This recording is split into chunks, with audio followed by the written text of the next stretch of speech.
جو شخص یہ نعمت والی نماز پڑھ لیتا ہے جب لوگ سو رہے ہوتے ہیں، یعنی تہجد، صلو باللیل والناس نیام، جو یہ 4 کام اپنی زندگی میں کر لے گا، افشی السلام، وطعم الطعام، وصل الارحام، صلو باللیل والناس نیام، النبی کریم صلی اللہ علیہ وسلم نے فرمایا تدخل الجنت بسلام، یہ اللہ کی جنت میں سلامتی کے ساتھ داخل ہو جائے گا۔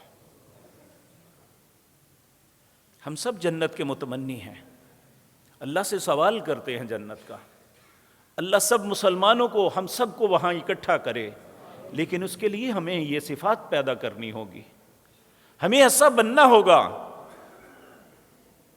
اللہ رب العزت ہمیں ایسا بنا دے۔ اس کے علاوہ نبی کریم صلی اللہ علیہ وسلم نے ایک اور بات ہمیں سمجھائی۔ آپ نے فرمایا کل امتی یدخلون الجنت الا من ابا، قالوا یا رسول اللہ ومن یابا۔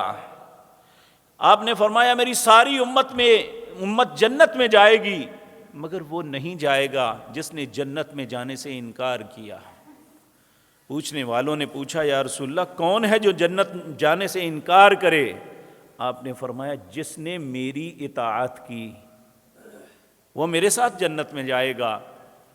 ومن عصانی فقد ابا، جس نے میرے کسی حکم کی نافرمانی کی اس نے جنت میں جانے سے انکار کر دیا ہے کہ مجھے نہیں چاہیے جنت۔ اب میرے بھائیو کتنی باتیں ہیں ہماری زندگی میں، رسول اللہ کا حکم ہمارے سامنے آتا ہے، ہم نہیں مانتے، کہتے ہیں ابھی وقت نہیں آیا۔ بھئی کب وقت آئے گا؟ اور یہ وقت انسان انتظار کرتا کرتا موت کے منہ میں چلا جاتا ہے، لیکن یہ وقت نہیں آتا۔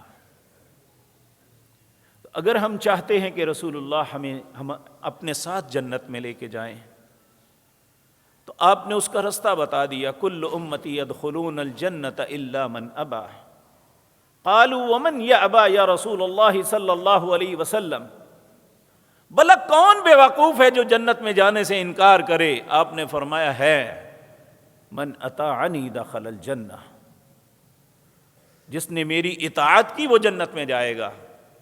ومن عصانی فقد ابا، اور جس نے نافرمانی کی اس نے جنت میں جانے کا انکار کر دیا کہ مجھے جنت نہیں چاہیے۔